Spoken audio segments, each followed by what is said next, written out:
ಓಂ ಶ್ರೀ ಗುರು ಬಸವೇಶ್ವರಾಯ ನಮಃ. ಬಸವಾದಿ ಪ್ರಮಥರು ವಿಶ್ವದ ಸಂತ ಮಹಾಂತರನ್ನ ಭಕ್ತಿಯಿಂದ ಮನದಲ್ಲಿ ನೆನೆದು ಬೀಳೂರಿನ ಗ್ರಾಮ ದೈವ ಕಾಲಭೈರವನಾಥನ ದಿವ್ಯ ಸನ್ನಿಧಾನಕ್ಕೆ ಭಕ್ತಿಯ ನಮನಗಳನ್ನು ಸಮರ್ಪಿಸಿ ನಮ್ಮೆಲ್ಲರ ಆರಾಧ್ಯರು ಶ್ರೇಷ್ಠ ಶಿವಯೋಗಿಗಳು, ಧರ್ಮದ ಪ್ರತಿಮೂರ್ತಿಗಳು, ಪರಮ ಪೂಜ್ಯ ಶ್ರೀಮನ್ನಿರಂಜನ ಪ್ರಣವ ಸ್ವರೂಪಿ ರಾಜಯೋಗಿ ಗುರುಬಸವ ಮಹಾಶಿವಯೋಗಿಗಳ ದಿವ್ಯ ಗದ್ದುಗೆಗೆ ಸಾಷ್ಟಾಂಗ ನಮನಗಳನ್ನು ಸಮರ್ಪಿಸಿ, ಪರಮ ಪೂಜ್ಯರು ಸದಾ ಸ್ಮರಣೀಯರು ಶಿವಯೋಗಿ ಸ್ವರೂಪರಾದಂತಹ ಪರಮ ಪೂಜ್ಯ ಶ್ರೀಮನ್ನಿರಂಜನ ಪ್ರಣವ ಸ್ವರೂಪಿ ಚನ್ನಬಸವ ಮಹಾಶಿವಯೋಗಿಗಳವರ ದಿವ್ಯ ಗದ್ದುಗೆಗೆ ಸಾಷ್ಟಾಂಗ ನಮನಗಳನ್ನು ಸಮರ್ಪಿಸಿ, ಶ್ರದ್ಧೆಯಿಂದ ಆಗಮಿಸಿರುವಂಥ ತಮ್ಮೆಲ್ಲರಿಗೂ ಭಕ್ತಿಯ ಶರಣು ಶರಣಾರ್ಥಿಗಳು.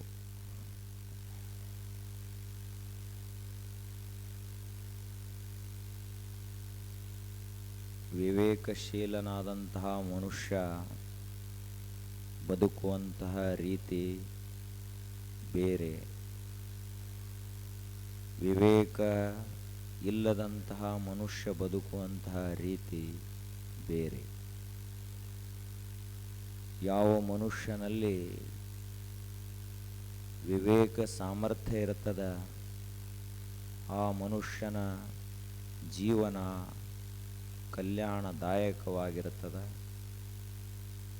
ವಿವೇಕವಿಹೀನನಾದಂತಹ ಮನುಷ್ಯನ ಜೀವನ ಅಮಂಗಲಕಾರಿಯಾಗಿ ಲೋಕಕ್ಕೆ ಕಂಟಕಪ್ರಾಯವಾಗಿರುತ್ತದೆ. ನಾವು ವಿವೇಕವಂತರಾಗಬೇಕು, ಕಲ್ಯಾಣದ ದಾರಿಯನ್ನು ಹಿಡಿಯಬೇಕು, ನಮ್ಮ ಜೀವನ ಪವಿತ್ರವಾಗಬೇಕು, ಪಾವನವಾಗಬೇಕು, ಪರಿಶುದ್ಧವಾಗಿ ಪರಮಾತ್ಮನ ಸನ್ನಿಧಾನವನ್ನು ನಾವು ತಲುಪಬೇಕು. ಅದು ವಿವೇಕಶೀಲನಾದಂತಹ ಮನುಷ್ಯ ಮಾಡುವಂತಹ ಕೆಲಸ. ಎಲ್ಲ ಜೀವರಾಶಿಗಳು ಬದುಕ್ತವ, ಎಲ್ಲ ಜೀವರಾಶಿಗಳಿಗೂ ಆಯುಷ್ಯ ಅದ. ಎಲ್ಲವುಗಳು ಕೂಡ ತಮ್ಮದೇ ಆದಂತಹ ಶೈಲಿಯಲ್ಲಿ ಪ್ರಕೃತಿ ತಮಗೆ ಕೊಟ್ಟಂತಹ ದೇಹದ ರಚನೆಯಲ್ಲಿ ಪ್ರಕೃತಿ ಪ್ರದತ್ತವಾದಂತಹ ವಿಶೇಷವಾದ ಶಕ್ತಿ ಸಾಮರ್ಥ್ಯಗಳಿಗೆ ಅನುಗುಣವಾಗಿ ಎಲ್ಲ ಜೀವರಾಶಿಗಳು ಬದುಕ್ತವೆ. ಮನುಷ್ಯನಲ್ಲಿ ಅತ್ಯಂತ ವಿಶಿಷ್ಟವಾದಂತಹ ಶಕ್ತಿ ಸಾಮರ್ಥ್ಯಗಳನ್ನು ಪರಮಾತ್ಮ ಇವನ ಆಂತರ್ಯದಲ್ಲಿ ಪ್ರತಿಷ್ಠಾಪಿಸಿದ. ಯಾವ ಶಕ್ತಿ ಅಂದ್ರೆ ಅದು ದೇವಶಕ್ತಿ. ವಿವೇಕದ ಸಾಮರ್ಥ್ಯ, ಸಮಗ್ರ ಧರ್ಮವನ್ನೇ ಅರಿಯುವಂತಹ ಒಂದು ವಿವೇಕ ಸಾಮರ್ಥ್ಯವನ್ನು ಪರಮಾತ್ಮ ಮನುಷ್ಯನ ಹೃದಯಾಂತರ್ಗತವಾಗಿ ಪ್ರತಿಷ್ಠಾಪಿಸಿದ. ಸಾಮಾನ್ಯವಾದಂತಹ ಶಕ್ತಿ ಅಲ್ಲ ಇದು. ಹೀಗಾಗಿ ನಾವು ವಿವೇಕವಂತರಾದರೆ ಮಾತ್ರ ಈ ವಿಶ್ವಧರ್ಮವನ್ನಾಗಲಿ ಆತ್ಮಧರ್ಮವನ್ನಾಗಲಿ ಸಮಗ್ರವಾದಂತಹ ಧರ್ಮವನ್ನಾಗಲಿ ತಿಳಿಲಿಕ್ಕೆ ಸಾಧ್ಯ. ಬರೀ ಹುಟ್ಟಿ ಹುಳು ಹುಪ್ಪಡಿಗಳಂತೆ ಸತ್ತು ಹೋದರ ಜೀವನಕ್ಕೆ ಯಾವ ಬೆಲೆಯೂ ಇಲ್ಲ. ನಾವು ಹುಟ್ಟಿದ್ದೀವಿ, ಆದರೆ ಹುಟ್ಟಿನ ಈ ಉದ್ದೇಶ ಸಾರ್ಥಕವಾಗಬೇಕಾದರೆ ಜೀವನದ ಮಹತ್ವವನ್ನು ನಾವು ಈ ವಿವೇಕದಿಂದಲೇ ತಿಳಿಯಲಿಕ್ಕೆ ಸಾಧ್ಯ. ವಿವೇಕ ಇರಲಾರದಂತಹ ಒಬ್ಬ ಮನುಷ್ಯ ಸಾಮಾನ್ಯ. ಅವನ ಜೀವನ ಇನ್ನೂ ಪ್ರಾರಂಭವೇ ಆಗಿಲ್ಲ. ಯಾಕೆ ಅಂದ್ರ ಎಲ್ಲ ಪ್ರಾಣಿಗಳು ಯಾವ ಹಂತದಲ್ಲಿ ನಿಂತಾವಲ್ಲ, ಮನುಷ್ಯನು ಅಲ್ಲೇ ಬಂದು ನಿಂತಾನ.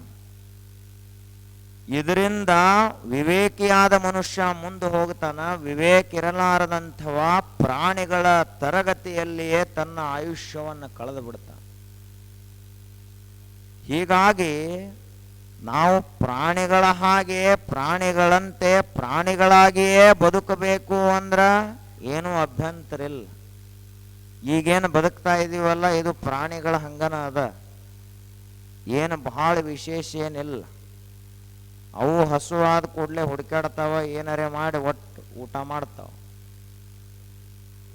ನಾವು ಹಸುವಾದ ಕೂಡಲೇ ಅಡಿಗೆ ಮನೆ ಕಡೆ ಮುಖ ಮಾಡ್ತೀವಿ. ತಂಗಳಿದ್ರೆ ತಂಗಳು, ಬಿಸಿದಿದ್ರೆ ಬಿಸಿದು, ಏನು ಸಿಕ್ತೋ ಉಂಡು ಬಿಡ್ತೀವಿ. ಅವು ನಿದ್ದೆ ಬತ್ತಂದ್ರ ಎಲ್ಲಿದ್ದಲ್ಲೇ ಮಕ್ಕೊಂಡ್ಬಿಡ್ತಾವ ಪ್ರಾಣಿಗಳು. ನಮಗೂ ನಿದ್ದೆ ಬತ್ತಂದ್ರ ನೋಡಿ ಮನೆ ಕಡೆ ಮುಖ ಮಾಡಿ ಗಾಡಿ ಮನೆಗೆ ಬರ್ತೈತಿ. ಇವತ್ತೇನು ಊಟದು ಏನು ಬೇಡ, ನಿದ್ದೆ ಭಾಳ ಬಂದೈತಿ ಅಂತ ಹೇಳಿ ಮಲ್ಕೊಂಡ ಬಿಡ್ತಾನೆ. ಹಿಂಗ ಪ್ರಾಣಿಗಳಿಗೆ ಮನುಷ್ಯನಿಗೇನು ಬಹಳ ವ್ಯತ್ಯಾಸ ಇಲ್ಲ ಈ ಜಗತ್ತಿನಲ್ಲಿ. ಮನುಷ್ಯನು ಒಬ್ಬ ಪ್ರಾಣಿನ ಮೂಲತಃ ಇವೇನು ಬೇರೆ ಅಲ್ಲ. ಎರಡು ಕಾಲಿನ ಪ್ರಾಣಿ, ತುಸು ಶಾಣೆ ಪ್ರಾಣಿವ, ಎಲ್ಲರಿಗಿಂತ ತುಸು ಶಾಣೆ ಅದಾನ. ಇಷ್ಟ ಮಾತ್ರಕ್ಕ ನಮ್ಮನ್ನ ದೇವರು ಸೃಷ್ಟಿ ಮಾಡಿಲ್ಲ.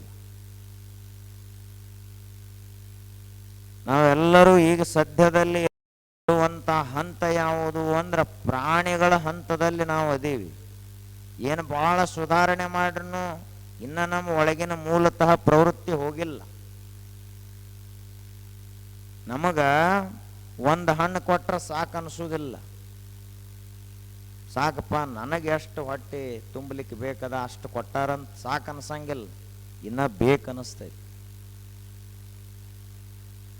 ಆ ಬಳಿಕ ನಮ್ಮ ಇತಿಮಿತಿಗಳು ಅದರಲ್ಲೇ ನಾವು ಅದೀವಿ.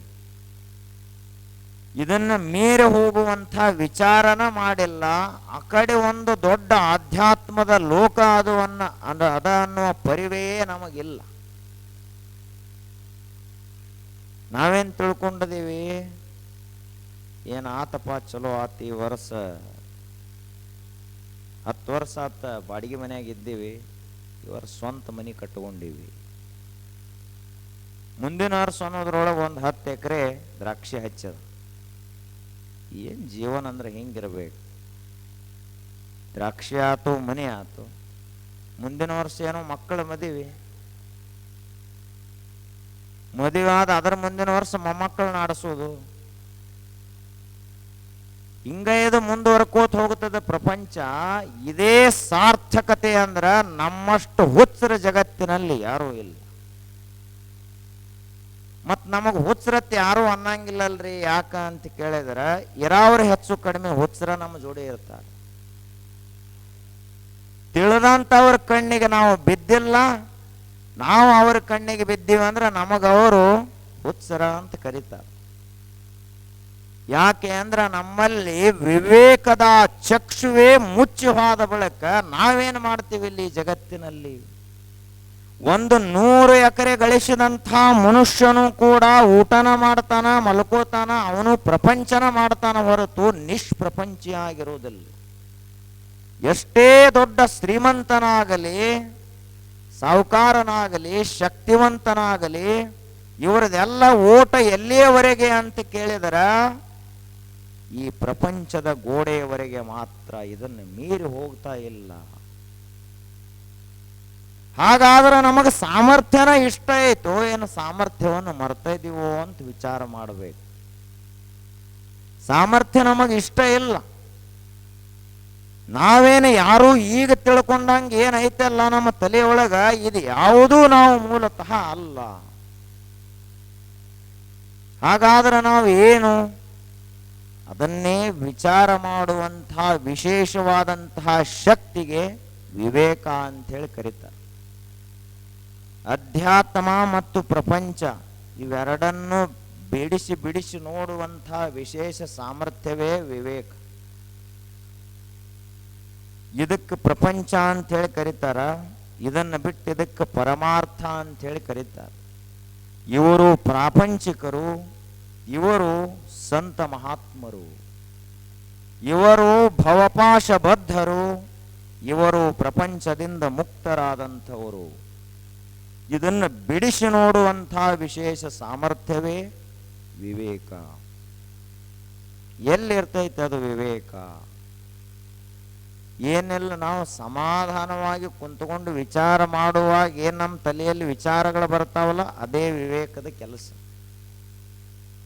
ಸಿಟ್ಟಿನಲ್ಲಿ ವಿವೇಕ ಮಂದವಾಗ್ತದೆ, ಭಾವಾವೇಶದಲ್ಲಿರುವಾಗ ವಿವೇಕ ಮಂದ ಆಗ್ತದೆ, ಅಜ್ಞಾನಿಗಳ ಸಂಘದಲ್ಲಿರುವಾಗ ವಿವೇಕವೇ ಇರುವುದಿಲ್ಲ. ಹಾಗಾದ್ರೆ ವಿವೇಕ ಎಲ್ಲಿರ್ತದ ಅಂದ್ರ ಸಂತ ಮಹಾತ್ಮರ ಸಾನ್ನಿಧ್ಯದಲ್ಲಿರುವಾಗ ವಿವೇಕ ಬಹಳ ಪ್ರಖರವಾಗಿ ಜಾಗೃತವಾಗಿರ್ತದೆ. ಯಾಕೆ ಸಂತರ ಸಂಘವನ್ನ ಮಾಡಬೇಕು ಅಂದ್ರ ವಿವೇಕದ ಸಾನ್ನಿಧ್ಯ.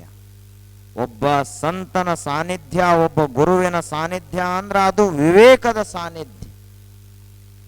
ಸನ್ನಿಧಾನ ಅಂದ್ರೆ ಏನು? ಅವರಿರ್ತಾರ, ಅವರ ಸನ್ನಿಧಿಯಲ್ಲಿ, ಅವರ ಸಮೀಪದಲ್ಲಿ ನಾವು ಕುಂತೀವಿ ಅಂದ್ರ ನಮ್ಮ ತಲೆಯಲ್ಲಿಯೂ ವಿವೇಕದ ಜಾಗೃತಿ ಪ್ರಾರಂಭ ಆಗ್ತದೆ. ಈ ವಿವೇಕ ಜಾಗೃತಿ ಆಯಿತು ಅಂದ್ರೆ ಆ ಮನುಷ್ಯ ಅಧ್ಯಾತ್ಮದ ಹಾದಿಯನ್ನ ಹಿಡದ ಅಂತ ಅರ್ಥ. ಹೀಗಾಗಿ ಈ ವಿವೇಕ ಏನದ ಇದನ್ನ ನಾವು ಜಾಗೃತ ಮಾಡಿಕೊಳ್ಳೋ ಕೆಲಸ ಮಾಡಬೇಕು.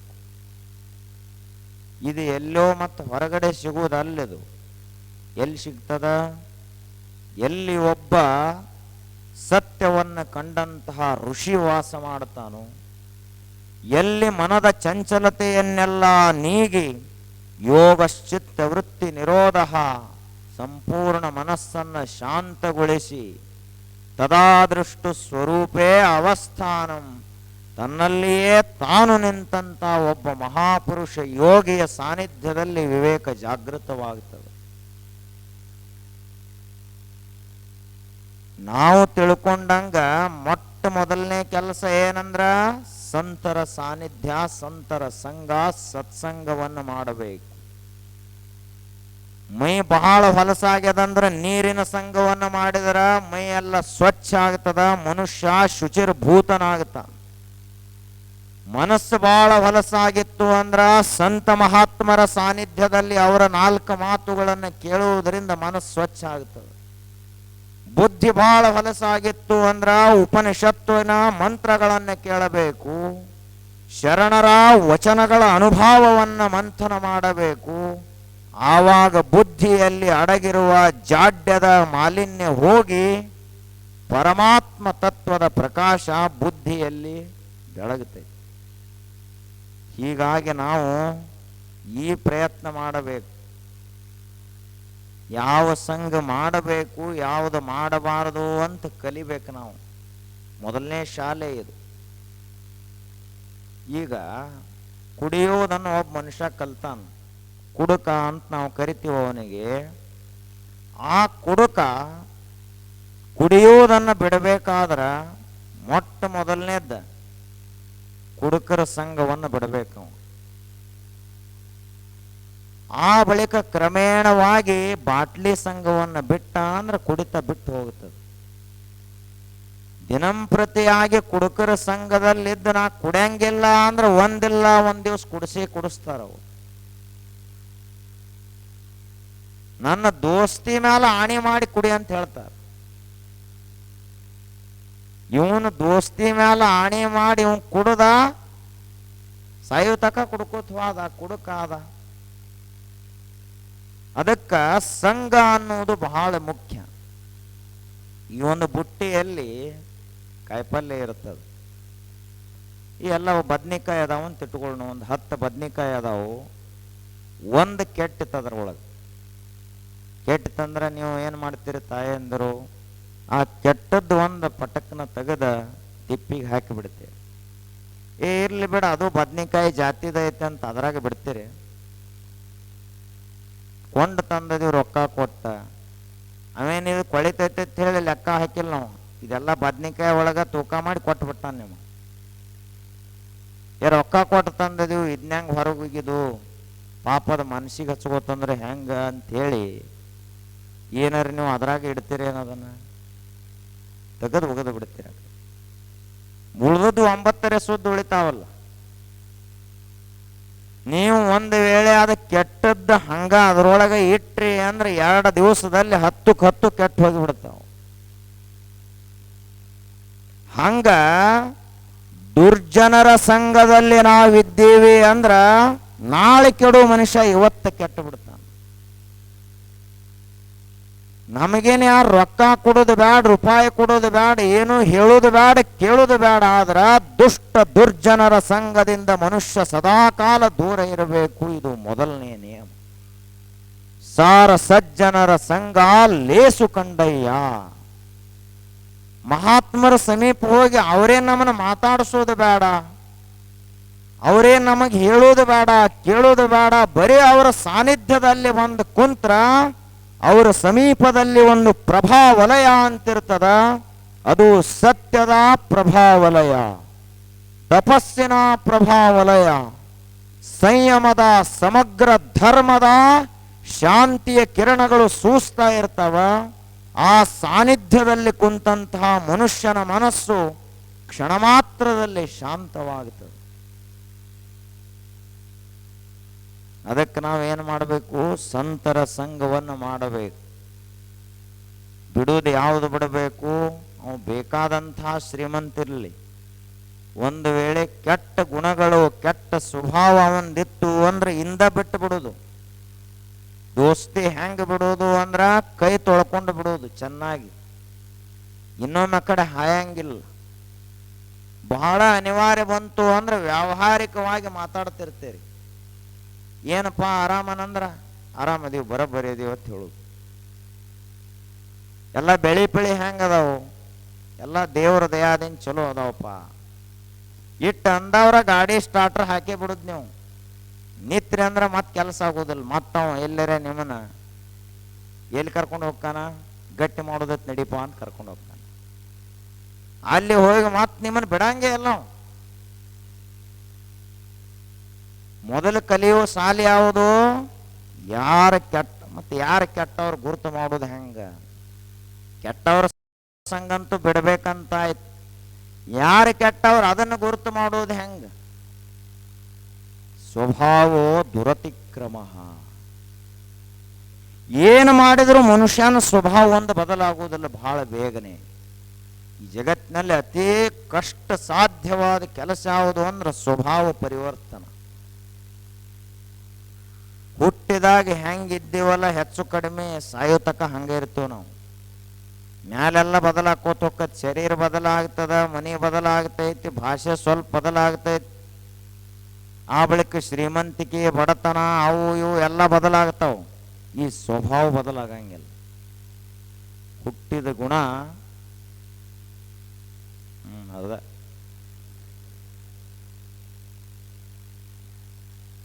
ಬಿಡಂಗಿಲ್ಲತ್ತದು.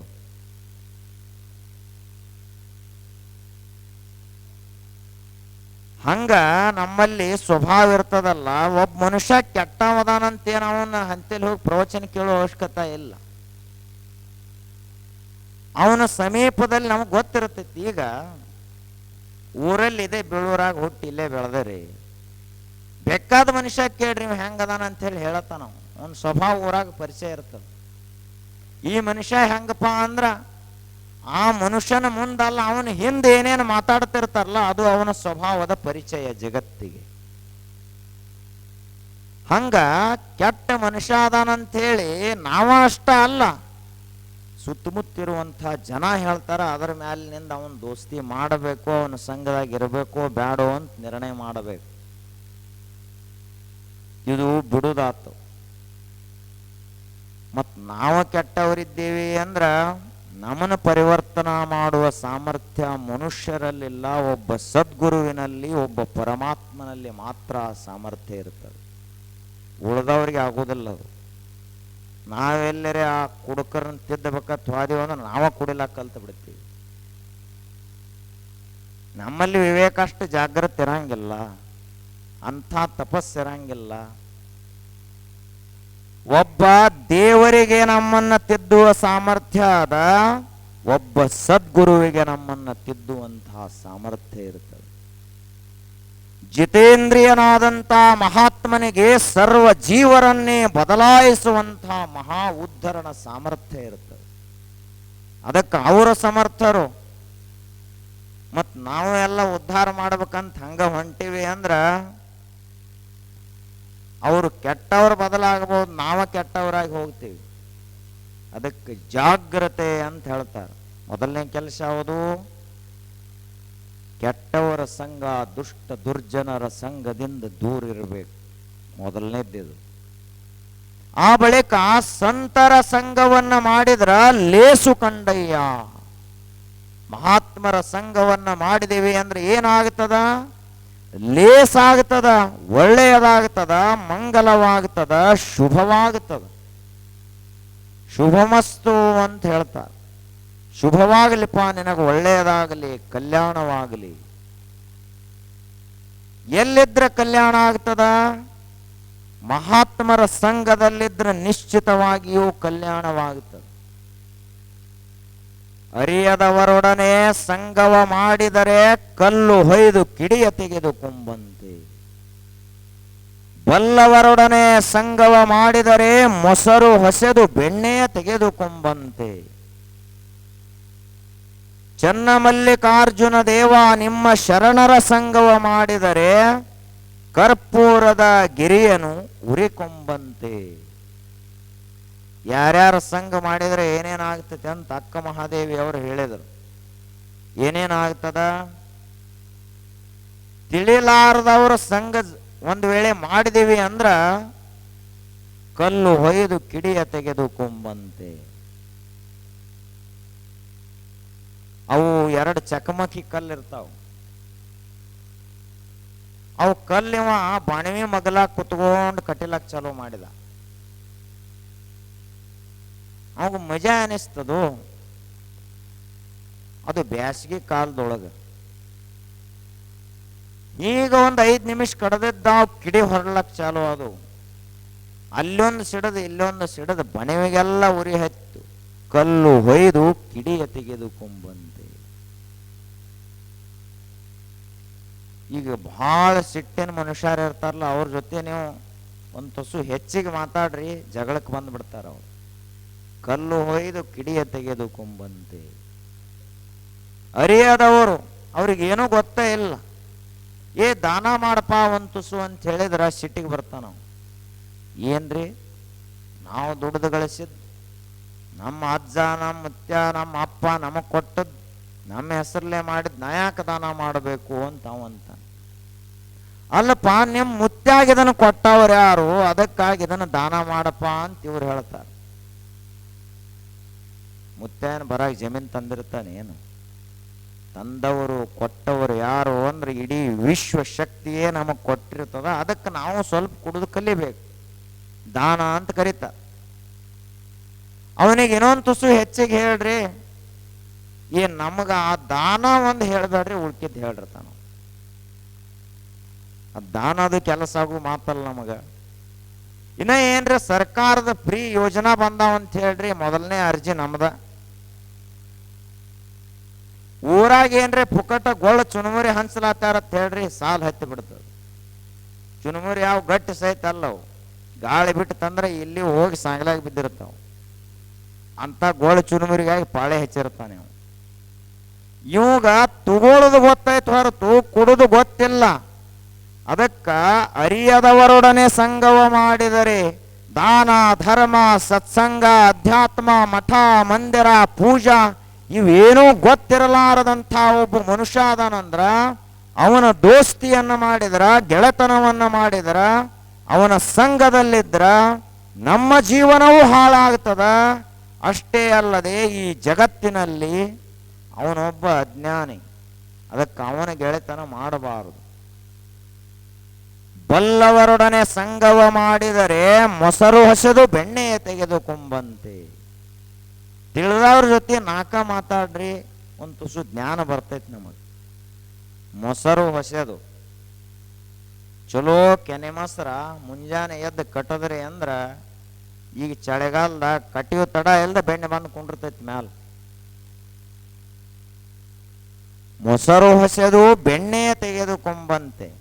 ಇರೋದು ಮೊಸರೈತಿ, ಅದರ ಜೊತೆ ತುಸುನ ನೀವು ಕಡಗೋಲು ಹಾಕಿ ತುಸು ಕಡದ್ರಿ ಅಂದ್ರೆ ಮೊಸರಿದ್ದದ್ ನಿಮಗೆ ಬೆಣ್ಣೆ ಆಗಿ ಬರ್ತೈತೆ. ಅದು ಮೊಸರ 24 ತಾಸಿಗೆ ಮುಗಿದು ಹೊತ್ತು ಹುಳಿ ಹುಳಿ ಆಗಿ ಬಿಡ್ತೈತಿ.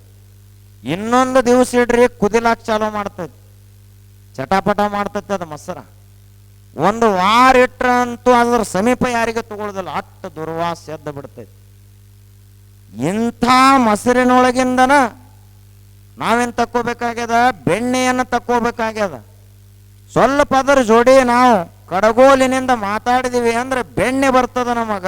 ಬೆಣ್ಣೆಯನ್ನು ಕಾಯಿಸಿದಾಗ ಎಂದೆಂದಿಗೂ ಕೆಡಲಾರದಂತಹ ತುಪ್ಪ ಘೃತ ಅದರಿಂದ ಹೊರಗೆ ಬರ್ತೈತಿ.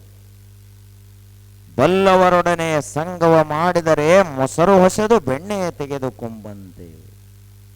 ಅದಕ್ಕೆ ಯಾರ ಗೆಳೆತನ ಮಾಡಬೇಕು, ಯಾರ ಸಂಘ ಮಾಡಬೇಕು. ಈಗ ನೀವು ಇಲ್ಲಿ ಮಠಕ್ಕೆ ಬಂದ್ರಿ ಅಂತ ಇಟ್ಕೊಳ್ಳು. ಮಠಕ್ಕೆ ಬಂದ್ರಿ, ಗುರುಗಳ ಸಮೀಪ ಕುಂತ್ರಿ, ಸ್ವಾಮಿಗಳ ಸಮೀಪ ಕುಂತ್ರಿ ಅಂದ್ರ ನಿಮ್ಮ ತಲೆ ಕೆಡಿಸುವಂಥ ವಿಚಾರಗಳು ಎಲ್ಲಿಂದ ಬರ್ತಾವೋ? ಏನ್ ತಲೆ ಶುದ್ಧ ಮಾಡೋ ವಿಚಾರ ಬರ್ತಾವೋ? ಕುಡಿಯತ್ತೆ ಯಾವ ಸ್ವಾಮಿನೂ ಜಗತ್ನಾಗ ಹೇಳಂಗಿಲ್ಲ. ಹೌದಪ್ಪ, ಇಸ್ಪೇಟ್ ಆಡೋ ಬಹಳ ಚಲೋ, ಇಸ್ಪೇಟ್ ಆಡದವರೆಲ್ಲ ಶ್ರೀಮಂತ ಆಗ್ಯಾರ, ನಾಳೆ ದಿನ ನೀನು ಇಸ್ಪೇಟ್ ಆಡಂತ ಯಾರು ಹೇಳ್ತಾರೆ? ಅದಕ್ಕ ಮನೆಯನ್ನು ಹಾಳು ಮಾಡುವ, ಸಮಾಜವನ್ನು ಹಾಳು ಮಾಡುವ, ದೇಶವನ್ನು ಹಾಳು ಮಾಡುವಂತಹ ಮಾತುಗಳು ಎಂದಿಗೂ ಸಂತ ಮಹಾತ್ಮರಿಂದ ಬರುವುದಿಲ್ಲ. ಆ ಬಳಿಕ ಇಲ್ಲಿ ನಾವು ಏನೋ ತುಸು ಹೇಳಿದೀವಿ ಕೇಳಿದೀವಿ ಅಂದ್ರೆ ಪರಿಹಾರಗಳು ನಮಗೆ ಸಿಗುತ್ತಾವೆ ಹೊರತು ಹಾನಿ ಏನು ನಮಗಾಗುವುದಿಲ್ಲ. ಆದ್ದರಿಂದ ನಾವು ಬಲ್ಲವರ ತಿಳಿದವರ ಸಂಘವನ್ನು ಮಾಡಬೇಕು. ಚನ್ನಮಲ್ಲಿಕಾರ್ಜುನ ದೇವ ನಿಮ್ಮ ಶರಣರ ಸಂಗವ ಮಾಡಿದರೆ ಕರ್ಪೂರದ ಗಿರಿಯನು ಉರಿಕೊಂಬಂತೆ. ಮಹಾತ್ಮರ ಸಂಘ ಮಾಡಿದರೆ ಏನಾಗ್ತದ? ಕರ್ಪೂರ ಇರ್ತದ, ಅದಕ್ಕೆ ಉರಿ ಹಚ್ಚಿ ಬೆಂಕಿ ಹಚ್ಚಿದೀವಿ, ಅವಾಗ ಏನಾಗ್ತದ? ಅದು ಉರಿದು ಒಂದಿಷ್ಟು ಬೂದಿ ಉಳಿಲಾರದಂಗ ಸ್ವಚ್ಛವಾಗಿ ಅದು ಕೂಡ ಜ್ಯೋತಿಯ ಜೊತೆಗೆ ಜ್ಯೋತಿಯಾಗಿ ಹೋಗ್ತದೆ. ಹಂಗ ನಾವು ಮಹಾತ್ಮರ ಸಂಘವನ್ನು ಮಾಡಿದೀವಿ ಅಂದ್ರ ನಮ್ಮ ಜೀವನ ಏನಾಗ್ತದಂತ ಕೇಳಿದ್ರ ಮನುಷ್ಯ ಜೀವನ ಹೋಗಿ ಪರಮಾತ್ಮ ಜೀವನವಾಗ್ತದ, ದೇವ ಜೀವನವಾಗ್ತದೆ. ನಾವು ದಿವ್ಯ ಜ್ಯೋತಿಯಾಗಿ ಬೆಳಗಬೇಕಾಗಿದೆ. ಅದಕ್ಕಾಗಿ ಇದು ಬಲ್ಲವರ ಸಂಘವನ್ನು ಮಾಡಬೇಕು. ಬೆಂಕೆಲ್ಲ ಐತಿ, ಆದ್ರೆ ಹಸಿ ಕಟ್ಟಿಗೆ ಹೋಗಿ ಬೆಂಕಿ ಸಂಘ ಮಾಡಿತು ಅಂದ್ರೆ ಅದೇನು ಬೆಂಕಿ ಆಗಂಗಿಲ್ಲ, ಹೊಗೆ ಜಾಸ್ತಿ ಆಗಿಬಿಡ್ತೈತಿ. ಹಂಗ ನಮ್ಮ ಒಳಗ ಸರಿಯಾದ ಗುಣಗಳಿರದೆ ಹೋದ್ರ ನಾವು ಮಠಕ್ಕೆ ಬಂದ್ರೂ ಮತ್ತೆ ಹೊಗೆ ಹೇಳು ಕಟ್ಟಿಗೆ ಇದ್ದಂಗನ ಹಸಿ ಕಟ್ಟಿಗೆ. ಏನು ಮಠಕ್ಕೆ ಹೋಗಿ 8 ವರ್ಷ ಆತು, ಇನ್ನ ನಿನ್ನ ಒಳಗಿನ ಕಹಿ ಗುಣ ಬಿಡವಲ್ಲ, ಅದ್ಯಾಂಗ ಹೋಗ್ತಾವ್ರಿ ಗುಣ ಅವತ್ತಂತ ನಾವು ಅಷ್ಟು ಸುಲಭ ಹೋಗ್ಬೇಕಲ್ಲ ಅವು. ಇದು ಹಸಿ ಕಟ್ಟಿಗೆ ಬೆಂಕಿ ಸಂಘ ಮಾಡಿದಂಗ ಅದ. ಒಣ ಕಟ್ಟಿಗೆ ಸಂಘ ಮಾಡಿತಂದ್ರ ಒಂದಿಷ್ಟು ಹೊಗೆ ಹೇಳಂಗಿಲ್ಲ, ಇದ್ದ ಕಟ್ಟಿಗೆಲ್ಲ ಬೆಂಕಿನೇ ಆಗ್ತೈತೆ, ಅದು ಮತ್ತೇನೂ ಆಗಂಗಿಲ್ಲ. ಅದೇ ಕರ್ಪೂರ ಜ್ಯೋತಿಯ ಸಂಘವನ್ನು ಮಾಡ್ತು ಅಂದ್ರ ಬೂದಿ ಸಹಿತ ಉಳಿಲಾರ್ದಂಗ ಅದು ಜ್ಯೋತಿಯೇ ಆಗಿ ಹೋಗ್ತದೆ. ಹಾಗೆ ಶುದ್ಧ ಮನಸ್ಸಿನಿಂದ, ಶ್ರದ್ಧೆಯಿಂದ, ನಿಷ್ಠೆಯಿಂದ, ಪವಿತ್ರ ಮನಸ್ಸಿನಿಂದ ನಾವು ಮಹಾತ್ಮರ ಸಂಘವನ್ನು ಮಾಡಿದೀವಿ ಅಂದ್ರೆ ನಾವು ಮಹಾತ್ಮರೇ ಆಗ್ತೀವಿ, ಮತ್ತೆ ಬೇರೆ ಏನೂ ಆಗುವುದಿಲ್ಲ. ಹೀಗಾಗಿ ನಾವು ಏನು ಮಾಡಬೇಕು? ಬಲ್ಲವರ ಸಂಘವನ್ನು ಮಾಡಬೇಕು. ಆದ್ರೆ ಏನು ಮಾಡೋದು? ಈ ಕಡೆ ನಮ್ಮ ಲಕ್ಷ್ಯ ಇಲ್ಲ. ಪ್ರವಚನ ನಡೆದೈತಿಪ್ಪ ಬಾರ ಕೇಳಕ ಅಂದ್ರ ದಂಡೆ ತೇಳ್ರಿ ನೋಡೋಣ. ಮತ್ತೆ ಮುಂದೆ ಅಲ್ಲಿ ಓಣ್ಯಾಗ ಒಂದು ಜಗಳ ನಡೆದಿರ್ತೈತಿ. ಇಲ್ಲಿ ಇಲ್ಲಿ ಆರತಿ ನಡ್ಯಾಂಗ ನಡಿತೈತಿ, ಪ್ರವಚನ ನಡ್ಯಾಂಗ ನಡಿತೈತಿ, ಅಲ್ಲಿ ಓಣ್ಯಾಗ ಒಂದು ಜಗಳ ನಡೆದಿರ್ತೈತಿ. ಓಡ್ಕೋತ ಕೈಯಾನ್ ರೊಟ್ಟಿ ಬಿಟ್ಟು, ದನಗಳಿಗೆ ನೀರು ಕುಡಿಸೋದು ಬಿಟ್ಟು, ಹಾಲು ಹಿಂಡುದು ಬಿಟ್ಟು, ಕೈಯಾನ ಕೂಸು ಅಳತಿತ್ತಂದ್ರೆ ಅಲ್ಲೇ ತೊಟ್ಲಾಗ ಮನಗಿಸಿ ಓಡ್ಕೋತ ಹೊಕ್ಕಾರ. ಅಲ್ಲಿ ಏನಪ್ಪಾ ಮಲ್ಲೈನ ಬೆಲ್ಲನೂ ಹಂಚಲಾಗ್ತಿಲ್ಲ. ಅಲ್ಲೇನು ನಮಗೆ ಉಪಯೋಗ ಆಗೋ ಯಾವ ಮಾತನೂ ಇಲ್ಲ. ಜಗಳದಾಗ ಯಾರೇ ಮಂತ್ರ ಹೇಳ್ತಾರೆ? ಹೌದಪ್ಪ, ಶರಣರ ವಚನ, ಬಸವಣ್ಣವ್ರ ವಚನ ಕಳಬೇಡ ಕೊಲ್ಲಬೇಡ ಹೇಳ್ತಾರೆ. ಕಿವಿಯಿಂದ ಎಂದು ಕೇಳಬಾರ್ದು ಅಂಥ ಮಾತು ಬರ್ತಿರ್ತಾವೆ ಎರಡೂ ಸೈಡ್ದಿಂದ. ಇವ ಹೋಗಿ ಇದು ಪುಕ್ಕಟೆಯಾಗಿ ಸಿಕ್ಕದ ನಾಟಕ ತಿಳ್ಕೊತ ನಾವು. ಅದು ಜಾಗ ಇರ್ಲಿಲ್ಲ ಅಂದ್ರೆ ಓಣಿ ಒಳಗ ಮನೆ ಮ್ಯಾಲೆ ಏರಿ ಬೆಳಕಿಂಡೆ ಅಂದ. ಇಷ್ಟು ಮನುಷ್ಯನಿಗೆ ಜಗಳದ ಬಗ್ಗೆ ಕುತೂಹಲ. ಸಂಘ ನಮಗೆ ಯಾವುದು ಹಿಡಿಸ್ತೈತಿ ಹೆಚ್ಚ? ಇದ. ಯಾರೇ ಇಬ್ಬರ ಒಟ್ಟ ಯಾರಿಗೂ ಕೇಳಿಸ್ಲಾದಂಗೆ ಕದ್ಲೆ ಮಾತಾಡ್ತಿರ್ತಾರ ಅವ್ರು. ಒಟ್ಟ ಬರೇ ಉಸಿರು ಅಷ್ಟ ಏನ್ರೆ ಹೌದು ಅಲ್ಲೋ ನಂಗೆ ಕೇಳಿಸ್ತಿರ್ಬೇಕು, ಹಂಗೆ ಮಾತಾಡ್ತಿರ್ತಾರ ಅವ್ರು. ಈ ಚಾಡಿ ಮಾತ ಮತ್ತು ಅವು ಇವು ಎಲ್ಲ ಹಿಂಗ ಮಾತಾಡ್ತಾರ. ಜೋರ್ಲೆ ಎಲ್ಲರಿಗೆ ಕೇಳ್ಸಂಗೆ ಯಾಕೆ ಮಾತಾಡ್ತಾರ ಅವ್ರು? ಹಂಗೆ ಮಾತಾಡ್ತಿರ್ತಾರ. ಅವ ಕಿವುಡೊಬ್ಬ ಈ ಕಡೆ ಕಿವಿ ಮಾಡಿದ, ಕಿವಿ ಕೇಳಿಸಲಾರದವ. ಅಂದ್ರೆ ಮನುಷ್ಯನ ಮೂಲ ಸ್ವಭಾವದಲ್ಲಿ ಏನಾಗ್ಯದ ಅಂದ್ರ ಬರೇ ಜಗಳ ಕೆಟ್ಟದ್ದು ಇದನ್ನ ಕೇಳೋ ಕಡೆನ ಮುಖ ಆಯ್ತು ಹೊರತು ಇದರಿಂದ ನಾ ಹೊರಗೆ ಬರಬೇಕು ಅಂತ ಬಯಸಂಗಿಲ್ಲ. ಹೌದಪ್ಪ, ಗುರುಗಳು ಉಪದೇಶ ಹೇಳತ್ತಾರ, ಏನ ಇಲ್ಲಿ ಹೇಳ್ತಾರ ಅಂತ ಕಿವಿಗೊಟ್ಟು ಕೇಳಂಗಿಲ್ಲ. ಇದೊಂದು ತಾಸದ ಆದ ಬಳಿಕ ಏನಾತ ಪ್ರವಚನ ಅಂತ ಹೊರಗೆ ಹೋಗಿ ಕೇಳಿರ್ಬೇಕಾರ. ಏನೋ ಹೇಳಿದ್ರು, ಅದೇನೋ ಎರಡು ಸಂಗತ್ತ, ಒಂದು ಅದತ್ತ, ಒಂದು ಇದತ್ತ, ಅದು ಯಾವ ಗೊತ್ತಿಲ್ಲ ನಮಗ. ಇವು ನೆನಪುಳಿಯಂಗಿಲ್ಲ, ಅವು ಭಾಳ ನೆನಪುಳಿತಾವ. ಅಂದ್ರೆ ನಮ್ದು ತಿಳಿಲಾರದವ್ರ ಸಂಘದ ಕಡೆನ ಮುಖ ಹೆಚ್ಚೈತಿ, ತಿಳಿದವ್ರ ಕಡೆ ಕಡಿಮೆ ಅದ. ಅದಕ್ಕ ಒಂದು ಊರಿನಲ್ಲಿ ಒಬ್ಬಿದ್ದವ. ಎಂಥ ಮನುಷ್ಯ ಇದ್ದ ಅಂದ್ರ ಊರ ನೆನಪಿಡು ಮನುಷ್ಯ ಇದ್ದವ. ಊರ್ ನೆನಪಿಡು ಮನುಷ್ಯರೊಳಗೆ ಇಬ್ಬರದಾರ. ಮತ್ತ ಚಲೋ ಮಾಡಿದವನು ಊರ್ ನೆನಪಿಡ್ತೈತಿ, ಕೆಟ್ಟ ಮಾಡಿದವನು ಊರ್ ನೆನಪಿಡ್ತೈತಿ. ಈ ನಡು ಬಂದು ವಾದ ಮಂದಿನ ಯಾರು ನೆನಪಿಡಂಗಿಲ್ಲ. ಹಂಗ ಅವ ಒಬ್ಬ ಮನುಷ್ಯ ಊರಾಗ ಹಿಂಗೆದ್ದಲ್ಲ, ಇವನ ಹೆಸರು ತಗೊಂಡ್ರೆ ಎಲ್ಲರೂ ಅಂಜು ನಡಗ್ತಿದ್ರು. ಅಟ್ಟು ಭಯಾನಕ್ಕಿದ್ದವು. ಮುಂದರೆ ಏನೋ ಮಾತಾಡ್ತಿರ್ಲಿಲ್ಲ, ಹಿಂದೆ ಎಲ್ಲಿ ಹಚ್ಚಬೇಕು ಹಚ್ಚಿ ಬರಬ್ಬರಿ ಹಿಂದೆ ಚಪ್ಪಾಳಿ ಹೊಡ್ಕೊತ ಕೂತ್ ಬಿಡವ. ಇಂಥ ಮನುಷ್ಯ ಇದ್ದವ. ಯಾರು ಇವನು ಮನೆ ಮುಂದಿನ ಸಹಿತ ಹಾಯ್ತಿರ್ಲಿಲ್ಲ. ಎಲ್ಲಿ ಇವನು ನೆದರಿಗೆ ಬಿದ್ದೀವಂದ್ರೆ ಮತ್ತೆ ನಮ್ದರಿ ಏನ್ರಿ ಗದ್ಲ ಹಿಡಿಸ್ಯಾನಂತ ಹೇಳಿ ಅಷ್ಟು ಅನ್ಸ್ತಿದ್ರು. ಯಾರು ಭೇಟಿಗೆ ಬರ್ತಿರ್ಲಿಲ್ಲ. ಮನ್ಯಾಗ ಒಬ್ಬನೇ ಇದ್ದೇವ ಅಜ್ಜ. 2 ಹೆಣ್ಮಕ್ಳಿದ್ರು, ಅವ್ರಿಗೆ ಲಗ್ನ ಮಾಡಿ ಕೊಟ್ಟಿದ್ರು. ಅವ್ರು ಹೊಳ್ಳಿ ನಮ್ಮ ಅಪ್ಪನ ಮನೆ ಅಂತ ಬಂದದ್ದಿಲ್ಲ. ಇಲ್ಲ, ಅಷ್ಟು ಕಿರಿಕಿರಿ. ಇವನು ಒಂದು ಗಂಡು ಹುಡುಗಿತ್ತು, ಅದನ್ನ ಲಗ್ನ ಮಾಡಿದ್ರು. ಇವನ್ ಜೋಡಿ ಕಿರಿಕಿರಿ ಬೇಡತ್ತಾವ್, ಬೇರೆ ಮನೆ ಮಾಡಿ ಬೇರೆ ಊರಾಗಿದ್ದು ಬಿಟ್ಟು ಹೆಂಡತಿದ್ಲು. ಇವನು ಕಿರಿಕಿರಿಗೆ 60 ವಯಸ್ಸಿಗೆ ಮ್ಯಾಲ. ಆ ಬಳಿಕ ಇವನು ಮನೆಗೆ ಊರನವ್ರು ಯಾರು ಬರ್ತಿರ್ಲಿಲ್ಲ, ಹೋಗ್ತಿರ್ಲಿಲ್ಲ. ಒಬ್ಬ ವಕೀಲ ಬರ್ತಿದ್ದು ಒಟ್ಟು ಮ್ಯಾಲಿಂದ ಮ್ಯಾಲ. ಯಾಕಂದ್ರೆ ಇವ ಎಲ್ಲರ ಮೇಲೆ ಕೇಸ್ ಹಾಕಿದ್ದು. ಇವಾಗ ಯಾರು ಆಗಿ ಬರಂಗಿಲ್ಲ ಅವ್ರ ಮೇಲೆ ಕೇಸ್ ಹಾಕೋದು, ಕೋರ್ಟ್ ನಡೆಸೋದು, ಇದು ಒಂದ ದಂಧ ಇವನು. ಇಂತಹ ಕೆಟ್ಟ ಮನುಷ್ಯ ಇದ್ದ. ಇದು ನೋಡ್ರಿ, ಮನುಷ್ಯರೊಳಗೆ ಇಂಥ ಪ್ರಕಾರವು.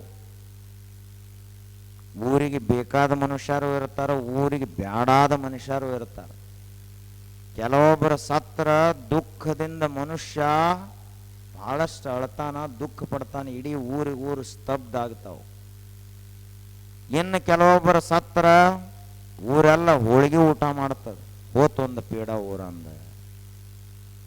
ಹೆಂಗೆ ಬದುಕಬೇಕು ನಮಗೆ ಬಿಟ್ಟು ವಿಚಾರ. ಹಂಗೂ ಬದುಕಲಾಕ ಬರ್ತೈತಿ, ಹಿಂಗೂ ಬದುಕಲಾಕ ಬರ್ತದೆ.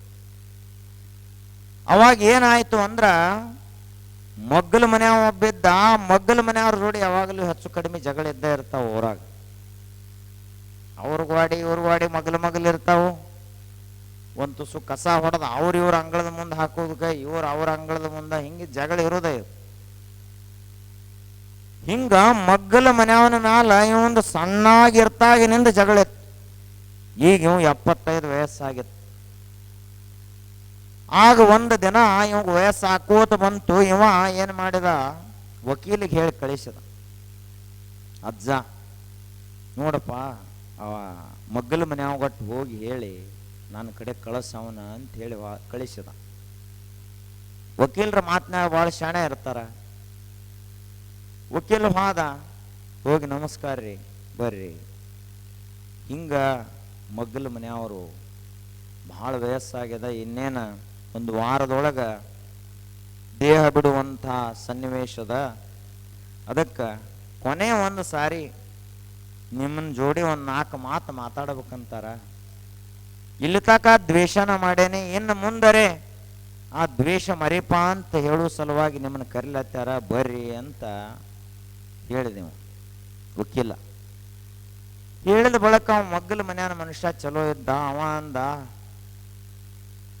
ಏನೋ ಮತ್ತೆ ಇಷ್ಟು ವರ್ಷ ಆದದ್ದಾಗಲಿ, ನಾವನು ಜೇರಾಗ್ಯಾನ, ವಯಸ್ಸನ ಆಯ್ತು, ಹೊಂಟಾನ, ಹೋಗು ಮುಂದೆ ಯಾಕೆ ದ್ವೇಷ ಮಾಡಬೇಕು ಅಂತ ಅವ ವಕೀಲನ ಮಾತು ಕೇಳಿ ಬಂದವ. ಬಂದ ಬಳಿಕ ಯಾವಾಗಲೂ ಸ್ವಲ್ಪ ಕಠೋರವಾಗಿ ಮಾತಾಡುವಂಥ ಮನುಷ್ಯ ಚಲೋ ಭಾಳ ಇರ್ತಾನೆ. ಬಾಯಾಗ ಬೆಲ್ಲ ಇಟ್ಟಿರ್ತಾರೆ ಕೆಲವೊಬ್ರು, ಒಳಗೆ ವಿಷದ ಗಡಿಗೆ ಇಟ್ಟಿರ್ತಾರೆ.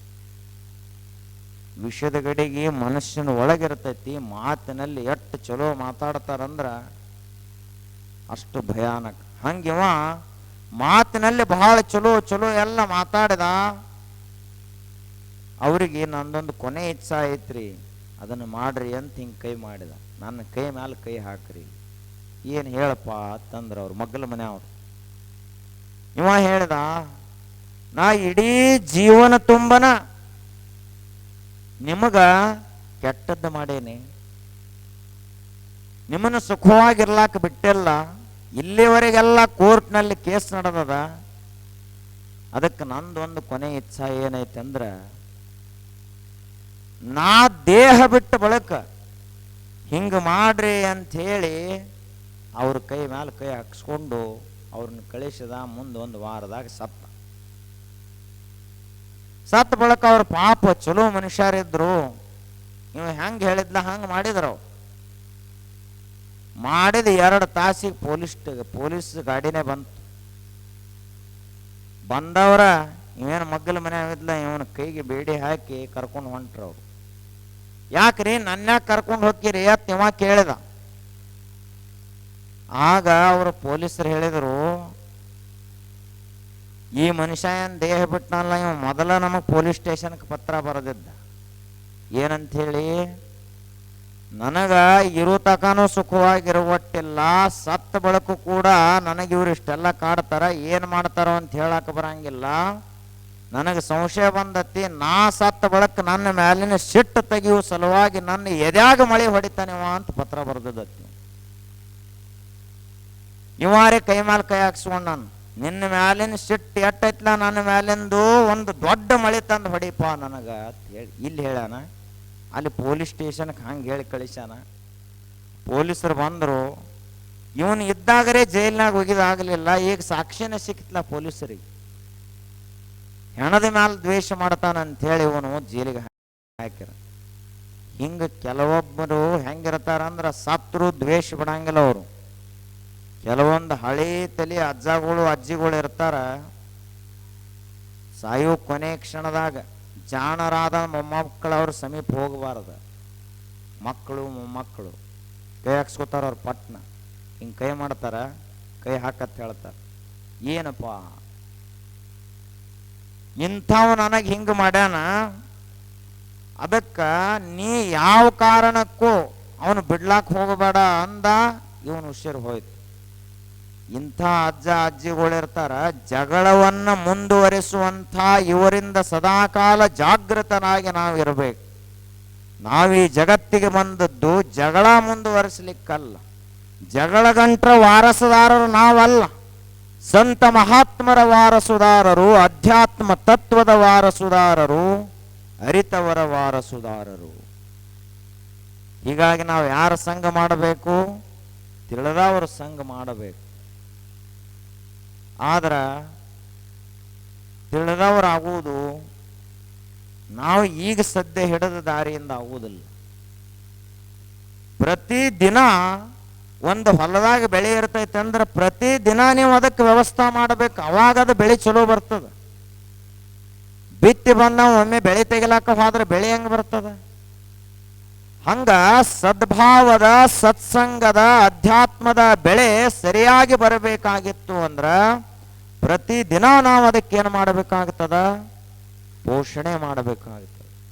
ಪ್ರತಿದಿನ ಮನುಷ್ಯ ಸತ್ಸಂಗವನ್ನು ಮಾಡಬೇಕು, 4 ಅಧ್ಯಾತ್ಮದ ಮಾತುಗಳನ್ನು ಕೇಳಬೇಕು, ಆತ್ಮತತ್ವದ ಕುರಿತು ಚಿಂತನೆ ಮಾಡಬೇಕು. ಅವಾಗಿದು ಸಾಧ್ಯ ಆಗ್ತದೆ.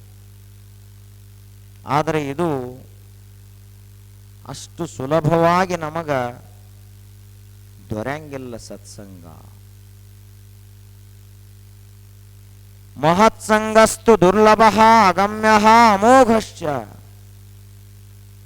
ಒಬ್ಬ ಬೇಡನಾದಂಥ ರತ್ನಾಕರನಿಗೆ ನಾರದ ಮಹರ್ಷಿಗಳು ದೊರೆತರು ಅಂತ ವಾಲ್ಮೀಕಿ ಮಹರ್ಷಿ ಆದ.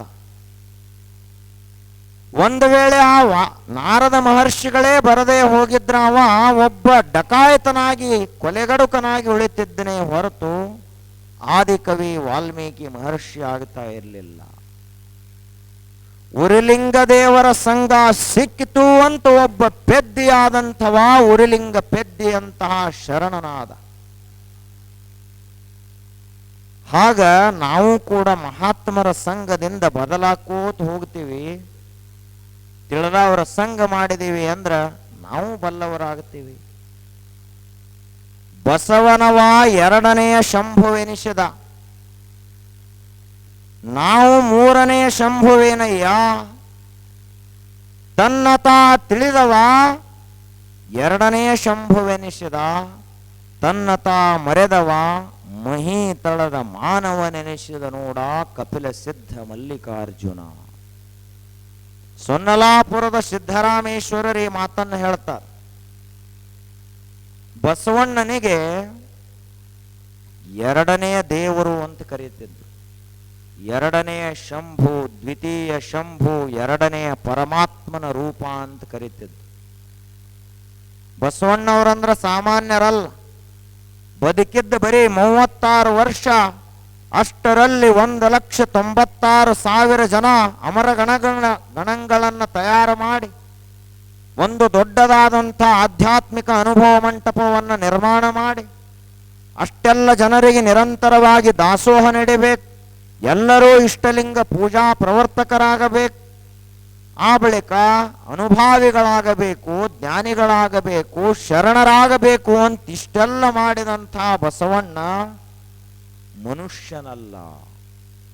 ಹಾಗಾದ್ರೆ ಬಸವ ಯಾರು? ಬಸವನೆಂದರೆ ಯಾರು? ಬಸವನೆಂದರೆ ದ್ವಿತೀಯ ಶಂಭು, 2ನೆಯ ಪರಮಾತ್ಮ ಅಂತ ಕರೆದರು. ಬಸವನವ 2ನೆಯ ಶಂಭುವೆನಿಸಿದ.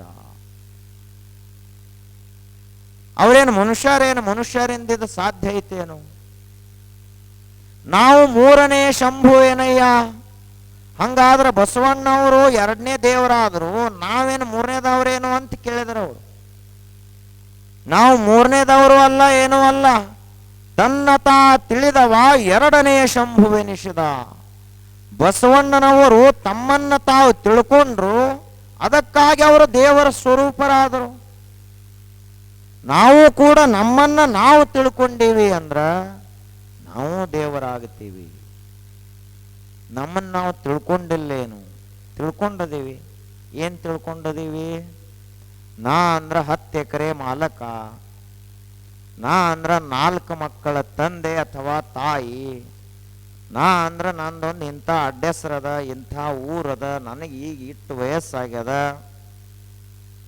ನನ್ನ ಬಡ್ಡಿ ಗಂಟಿನ ವ್ಯವಹಾರ ಇಷ್ಟದಾವು, ಇವೆಲ್ಲ ತಿಳ್ಕೊಂಡಿರ್ತೀವಿ ನಾವು. ಹಾಗಾದ್ರ ನಾವು ಶಂಭುವಾಗಬೇಕಾದ್ರ, ದೇವರಾಗಬೇಕಾದ್ರ ತನ್ನತ ತಿಳಿದವ ದ್ವಿತೀಯ ಶಂಭುವೆನಿಸಿದ, ತನ್ನತ ಮರೆದವ ಮಹೀತಳದ ಮಾನವನೆನಿಸಿದ. ತನ್ನನ್ನ ಮರೆತ ಅಂದ್ರೆ ಏನಾಗ್ತಾನ? ಸಾಮಾನ್ಯ ಮನುಷ್ಯನಾಗ್ತಾನ. ಅಂದ್ರ ನಮ್ಮ ಮೂಲ ಸ್ವರೂಪ ಏನದ? ಪರಮಾತ್ಮನ ಸ್ವರೂಪ ಅದ. ಅದಕ್ಕೆ ನಾವು ಏನು ತಿಳ್ಕೋಬೇಕು? ನಮ್ಮನ್ನ ನಾವು ತಿಳ್ಕೊಳ್ಳೋ ಪ್ರಯತ್ನ ಮಾಡಿದ್ರ ಅಲ್ಲಮ ಪ್ರಭುದೇವರಿಗೆ ಯಾವ ಬಯಲ ಸ್ವರೂಪದ ಸಾಕ್ಷಾತ್ಕಾರವಾಗಿತ್ತೋ ಅದು ನಮಗಾಗ್ತದೆ. ಬಸವಣ್ಣನವರಿಗೆ ಯಾವ ಭಕ್ತಿ ತತ್ವದ ಸಾಕ್ಷಾತ್ಕಾರವಾಗಿತ್ತೋ ಅದು ನಮಗಾಗ್ತದೆ. ಅಕ್ಕ ಮಹಾದೇವಿ ಅವರಲ್ಲಿ ಯಾವ ವೈರಾಗ್ಯದ ದಿವ್ಯ ಜ್ಯೋತಿ ಜಾಗೃತವಾಗಿತ್ತೋ ಅದು ನಮಗಾಗುತ್ತದೆ. ಸಿದ್ಧರಾಮೇಶ್ವರನ ನಿಷ್ಕಾಮ ಕರ್ಮಯೋಗದ ಸಾಕ್ಷಾತ್ಕಾರವಾಗುತ್ತದೆ. ಅದಕ್ಕೆ ನಾವು ಸ್ವಲ್ಪ ಸಂತ ಮಹಾತ್ಮರ ಸಂಘ ಮಾಡುವುದನ್ನು ಕಲಿಬೇಕು. ಆವಾಗ ನಾವು ಕೂಡ ದೇವತತ್ವವನ್ನು ಹಿಡಿದು ದೇವ ಸ್ವರೂಪದಲ್ಲಿ ವಿಲೀನವಾಗಿ ಹೋಗ್ಲಿಕ್ಕಾಗುತ್ತದೆ. ಹಿಂಗ ಕುಂತೀವಿ ಅಂದ್ರೆ ಹಿಂಗ ಹೋಗ್ತದ ಘಟ. ಇದೇನದ? ಇದು ಏನಿದು? ಶರೀರ ಏನೈತಿ ಇದ್ರೊಳಗ? ಮಾಂಸ, ರಕ್ತ, ಎಲು ಇವ ಅದಾವ. ಮತ್ತೇನದ? ಇದೊಂದು ಘಟ. ದೇವರ ಕಂಬಾರ ಕುಂಬಾರ ಸಾಲಿ ಒಳಗೆ ತಯಾರಾದ ಒಂದು ಘಟ ಇದು. ಇಷ್ಟರೊಳಗನ ದೇಹ ಬಿಡುವುದರೊಳಗಾಗಿ ಎಷ್ಟೋ ರೋಗಗಳು ಬಂದು ಹೋಗ್ತಾವೆ ಈ ಶರೀರಕ್ಕೆ. ಈ ರೋಗ ಅಂತಲ್ಲ, ಆ ರೋಗ ಅಂತಲ್ಲ, ಎಷ್ಟು ದವಾಖಾನೆ ಅದಾವಲ್ಲ, ಆ ದವಾಖಾನೆ ಎಲ್ಲ ನಡೆಸಲಾಕ ಮೂಲ ಕಾರಣ ನಮ್ಮ ಶರೀರ. ಈ ಶರೀರ ಒಂದರ ಕಾರಣದಿಂದ ಅಷ್ಟು ಡಾಕ್ಟರ್ಗಳು ಹೊಟ್ಟೆ ತುಂಬಿಕೊಳತ್ತಾರ, ಅಷ್ಟು ದವಾಖಾನೆ ನಡೆದಾವು, ಅಷ್ಟು ಮಷಿನ್ಗಳ ಕೆಲಸ ಮಾಡ್ತಾವು, ಅಷ್ಟು ಔಷಧ ಗುಳಿಗೆಗಳ ಕೆಲಸ ಮಾಡ್ತಾವೆ. ಅದಕ್ಕೆ ಈ ಮಾಂಸ, ರಕ್ತ, ಎಲುಬಿನಿಂದ ಕೂಡಿದ ಶರೀರವನ್ನು ರಕ್ಷಣೆ ಮಾಡಬೇಕು ಅಂತ ತಿಳ್ಕೊಂಡು ನಾವು ಇದನ್ನು ಎಷ್ಟ ತೊಳಿಲಿ, ಇದು ಹಾಳು ಮಣ್ಣಿನ ಗಾಡಿ ತೊಳೆದಂಗಿದು ಶರೀರ. ಅಂದ್ರೆ ಬೇಕಾದಂತ ಹಾಲ ತುಪ್ಪ ಉಣಿಸಿದ್ರೂ ಉಪಯೋಗ ಇಲ್ಲ. ಇದಕ್ಕೆ ನಾವು ಎಷ್ಟ ಸುವಾಸನೆಯುಕ್ತ ಸುಗಂಧ ದ್ರವ್ಯಗಳನ್ನು ಹಚ್ಚಿದ್ರು ಮತ್ತಿದು 2 ದಿವಸ ಜಳಕ ಮಾಡಲಾರ್ದ ಬಿಡ್ರಿ, ಸಮೀಪ ಕುಂಡ್ರು ಕೊಡಂಗಿಲ್ಲ ಶರೀರ. ಇಂಥ ಶರೀರದ ಇದನ್ನ ಎಲ್ಲರ ನಾವು ವ್ಯವಸ್ಥೆ ಮಾಡ್ಕೋತ ಕೂತ ದೇವರನ್ನೇ ಮರೆತ ಹಂಗ ಖಾಲಿ ಬಂದು ಖಾಲಿ ಹೋಗಂಗ ಆಗಬಾರದು. ನಮ್ಮ ವ್ಯವಸ್ಥೆ ಏನಪ್ಪ? ಬರೇ ಶರೀರದ ವ್ಯವಸ್ಥೆ ಮಾಡ್ಕೋತ ಕೂತ ಇದೀವಿ ನಾವು. ಅದು ಒಟ್ಟ ಹಿಂಡ್ಲಾರ್ದ ದನ ಇರ್ತೈತಲ್ಲ, ಅದ್ರ ವ್ಯವಸ್ಥೆ ಎಟ್ಟು ಮಾಡ್ರಿ ಏನದ? ಹಾಲು ಕೊಡೋದಲ್ಲ, ಏನೂ ಅಲ್ಲದು. ಹಂಗ ಈ ಬರೀ ಒಣ ಶರೀರದ್ದು 3 ಹೊತ್ತು ಊಟ ಮಾಡೋದು, ರಾತ್ರಿ 1-8 ತಾಸು ನಿದ್ರಿ, ಮುಂಜಾನೆ ಎದ್ದ ಅಂದ್ರೆ ಎಲೆ ಅಡಿಕೆ ಬಾಯಾಗ ಹಾಕಿ ಕಟ್ಟಿ ಮೇಲೆ ಕೂತ್ ಬಿಟ್ಟು ಏನಪ್ಪ ಇವನ ಕೆಲಸ? ಏನು ಮಾಡಿದೆವು ಜೀವನದೊಳಗ? ಏನೂ ಇಲ್ಲ. ಉಂಡ, ತಿಂದ, ಮಲಗದ, ಏನೋ ಹರಟಿ ಹೊಡೆದ, ಚೇಷ್ಟ ಮಾಡಿದ, ಈ ಶರೀರ ರಕ್ಷಣೆ ಮಾಡ್ಕೊಂಡು ಹೋದ. ಈ ಶರೀರದಿಂದ ಯಾವ ಲಾಭ ಆಗಬೇಕಾಗಿತ್ತೋ ಅದು ಆಗಲಾರದು ಹೋಯಿತು ಅಂದ್ರೆ ಮಾಡೋದೇನದ ಈ ಶರೀರ ತಗೊಂಡು? ಅದಕ್ಕೆ ಹಂಗ ಆಗಬಾರದು. ಮಂತ್ರಮಯ ಶರೀರ ಆಗಬೇಕದು, ಮಾಂಸಮಯ ಶರೀರದ. ಈಗ ಹನುಮಂತ, ಆಂಜನೇಯ, ಎಲ್ಲರೂ ನಾವು ಹನುಮಂತನ ನೆನೆಸ್ತೀವಿ. ಅಂತ ಹನುಮಂತನ ರೋಮ ರೋಮದಿಂದ ರಾಮ ರಾಮ ರಾಮ ಅನ್ನುವಂತಹ ಮಂತ್ರಮಯವಾದ ದಿವ್ಯ ಧ್ವನಿ ಹೊರಡ್ತಾ ಇತ್ತು ಯಾವಾಗಲೂ. ತುಕಾರಾಮ್ ಮಹಾರಾಜರ ಶರೀರದಿಂದ ವಿಠ್ಠಲ ವಿಠ್ಠಲ ವಿಠ್ಠಲ ಅನ್ನುವ ನಾದ ಹೊರಹೊಮ್ಮುತ್ತಾ ಇತ್ತು. ಬಸವಣ್ಣನವರ ಶ್ರೀಮುಖದಿಂದ ಬರೀ ಕೂಡಲ ಸಂಗಮ ದೇವ, ಕೂಡಲ ಸಂಗಮ ದೇವ ಅಂತ ಬರ್ತಾ ಇತ್ತು. ನಮ್ಮ ಎದ್ದಿವಿ ಅಂದ್ರೆ ಮುಗಿದು ಹೋದ ಕೆಲಸ. ರಾತ್ರಿ ಮಲಗೋ ತಕ್ಕ 1 ಸಾರೇನು ಮಂತ್ರ ಇಲ್ಲ, ಪೂಜೆ ಇಲ್ಲ, ಏನಿಲ್ಲ. ಹಳಸು ಹೊಟ್ಟಿಲ್ಲನ ಚಾ ಕುಡಿತಾನ, ಏನು ಮುಖ ತಕ್ಕೊಳ್ಳಂಗಿಲ್ಲ, ವಿಭೂತಿ ಹಚ್ಕೊಳ್ಳಂಗಿಲ್ಲ, ಏನೇನೂ ಇಲ್ಲ. ಎದ್ದು ಕೂಡಲೇ ತಂಡ್ಯಾಗ ಚಾ ಕೊಡು. ನಮ್ಮ ಜೀವನ ಇದರ ಸಲುವಾಗಿ ಬಂದಿಲ್ಲ. ಮಾಂಸಮಯದ ಶರೀರ ಇದು. 100 ವರ್ಷ ಎಷ್ಟ ವ್ಯವಸ್ಥೆ ಮಾಡಲಿ, ಇದು ಮಾಂಸದ ಶರೀರ. ಇದೇನಾಗಬೇಕು? ಮಂತ್ರಮಯ ಶರೀರ ಆಗಬೇಕು. ಆವಾಗ ನಾವು ಬದುಕಿದ್ದು ಸಾರ್ಥಕವಾಗ್ತದ, ಜೀವನ ಧನ್ಯವಾಗ್ತದ. ಹಾಗೆ ನಮ್ಮ ಜೀವನ ಧನ್ಯವಾಗಬೇಕು. ಅದು ನಾವು ಪ್ರಯತ್ನ ಮಾಡಿದ್ರೆ ಆಗೋದಿಲ್ಲ. ಮಹಾತ್ಮರ ಕೃಪಾ ಇದ್ರೆ ಬಹಳ ಬೇಗನೆ ನಾವು ಕೂಡ ಮಹಾತ್ಮರಾಗಬಹುದು. ಹಸಿ ಕಟ್ಟಿಗೆ ಸಂಘ ಮಾಡ್ಕೊಂಡು ಕೂತಂದ್ರ ಕಟ್ಟಿಗೆ ಅಂದ್ರೆ ಬೆಂಕಿ ಆಗ್ತತಿ ಏನು? ಅದೇನು ಮಾಡಬೇಕು? ಬೆಂಕಿಯಲ್ಲೈತ್ಲೆ ಅದರ ಸಂಘ ಮಾಡಿದ್ರೆ ಒಣ ಕಟ್ಟಿಗೆ ಬೆಂಕಿ ಆಗ್ತದೆ. ಹಾಗೆ ಮಹಾತ್ಮರ ಸಂಘವನ್ನು ಮಾಡಿದ್ರೆ ನಾವೇನು ನರಮಾನವರದೇವಲ್ಲ, ನಾವು ಹರನ ಸ್ವರೂಪರಾಗ್ತೀವಿ, ದೇವರಾಗ್ತೀವಿ. ಅದು ಸಂತರ ಸಂಘದಿಂದ ಅಂತಹ ಶಕ್ತಿಯನ್ನು ಗುರು ಬಸವೇಶ್ವರ ಮಹಾಶಿವಯೋಗಿಗಳು ನಮಗೆ ಕರುಣಿಸಲಿ ಅಂತ ಹೇಳ್ತಾ